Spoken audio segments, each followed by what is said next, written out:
Once again, it's on. I'm Lorenzo Thomas, and tonight is Game 2 between the Miami Heat and the Philadelphia 76ers. And if the Heat were happy about making the playoffs because they missed it last season based on the tiebreaker, they received a huge awakening of what the playoffs are all about.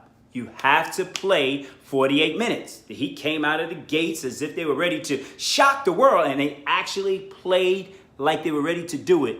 They did it for the first 2 quarters, but as you know, it's hard to win on the road in the NBA, and especially it's hard to win in the playoffs. Now, Philly came out of the second half with the eye of the tiger, pun intended, outscoring the Heat 74-43, and they shot like 11 for 15 from three-point range. Philly also set a franchise record with 18 threes, and Philly extended their winning streak to 17 consecutive games, and they just basically buried the Heat in the second half with a 130-101 win. Now, it was truly, kind of unexpected because the two teams split the season series 2-2. They played in some tight, highly competitive games, but this game here, the Heat gave up the most points and the most triples ever given by in any playoff game by any Miami Heat team in history. And the key to the game will be how the Heat adjust their lineup to match up against Phillies. Now, one of the big moves in Game 1 was the 76ers head coach, Brett Brown, put Ersan Ilyasova in his starting lineup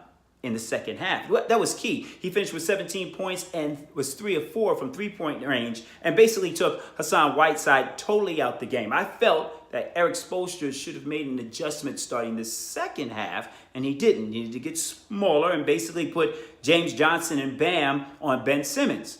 Well, which it kind of worked a little bit in the second half. But Whiteside, he was just basically ineffective throughout the entire game. And with the stretch 5 on the floor, it's kind of hard for him. So it'll be interesting to see if Joel Embiid plays in Game 2. But one thing I will have to say, about the Heat's coaching staff is that they're good at making adjustments. I've seen it throughout the years. And, of course, they're great at bouncing back. So Game 2 is on tonight, all right? For the Sports Brothers and the Live from the MIA Network, I'm Lorenzo Thomas.